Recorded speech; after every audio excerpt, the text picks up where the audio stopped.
पाऊस म्हटलं की भजी, वडापाव, समोसा, पकोडे हे सगळेच आठवतात आणि त्याच्याबरोबर येतात त्या चटण्या. चटण्यांना स्वाद असेल तर खायची मजा वेगळीच.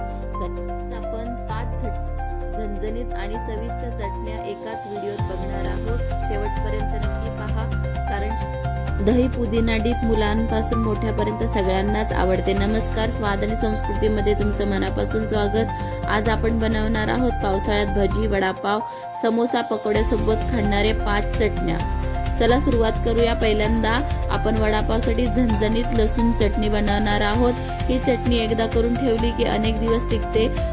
चला तर मग बनवूया. त्याच्यासाठी आपण 1 वाटी सुक्क किसलेलं खोबरं आहे, त्याच्यामध्ये आपण 1 चमचा जिरं टाकलेलं आहे. 2 वाट्या शेंगदाणे घेतलेले आहेत, भाजलेले शेंगदाणे आहेत. ते थोडेसे त्यांच्यासोबत गरम करायचे आणि मिक्सरच्या भांड्यामध्ये 15-20 लसणाच्या पाकळ्या घेतलेल्या आहेत. 2 चमचे मोठे भरून आपण तिखट घेतलेलं आहे. 1 चमचा मीठ टाकलेलं आहे.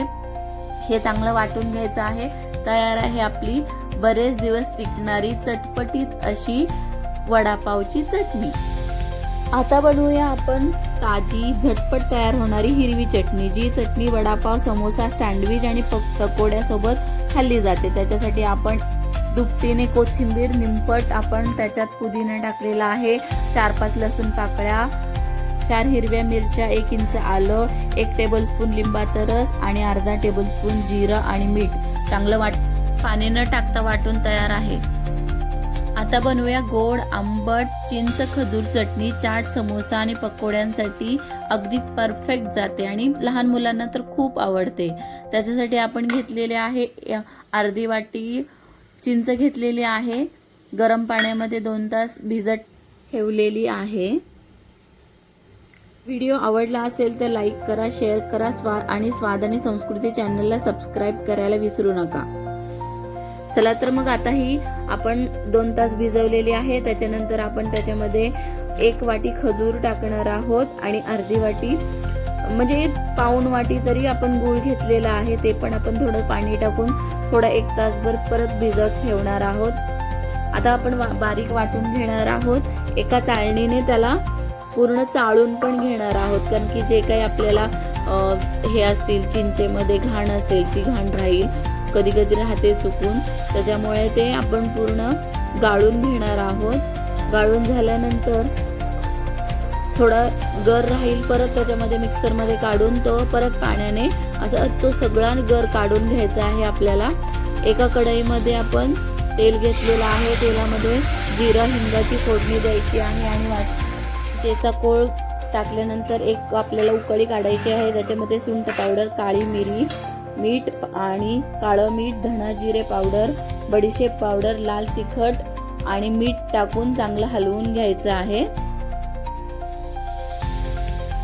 चांगलं ते एकजीव झाल्यानंतर त्यामध्ये आपण साखर आणि लिंबाचा रस टाकणार आहोत. ही चटणी तुम्ही आरामशीर 1 महिना चालवू शकता. फ्रीजमध्ये व्यवस्थित स्टोअर करून ठेवली की ही चटणी महिनाभर राहते. फक्त थोडीशी ड्राय करायची आहे.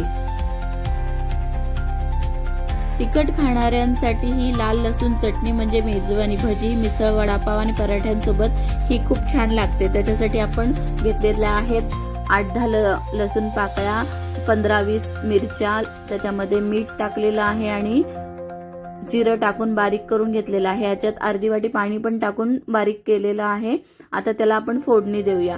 1 चमचा तेल टाकलेलं आहे. त्याच्यामध्ये 1-2 चमचे जास्त टाकायचं आहे आणि त्याच्यामध्ये हे वाटण टाकून, मिरचीचं वाटण टाकून चांगलं तेल सुटेपर्यंत परतवून घ्यायचं आहे. ही सुद्धा चटणी तुम्ही 8-10 दिवस आरामशीर खाऊ शकता. फ्रीजमध्ये ठेवायची गरज नाहीये. ही तशी चांगली लागेल. आता लिंबाचा रस टाकायचा आहे. त्याच्यामध्ये तुमच्या आवडीनुसार तिखट कमी जास्त करू शकता. लसूण चटणी तयार. आणि शेवटी बनवूया थंडगार क्रीमी दही पुदिना dip. Pakora, French fries, cutlet आणि टिक्कीसोबत अप्रतिम लागते आणि माझ्या मुलांना खूप आवडते. 1 वाटी फेटलेलं घट्ट दही घेतलेलं आहे. त्याच्यामध्ये आपण पुदिना चटणी टाकणार आहोत आणि मीठ टाकणार आहोत. सर्व साहित्य एकत्र मिसळा आणि 10 मिनिटं फ्रीजमध्ये ठेवा. खूप छान टेस्ट होते.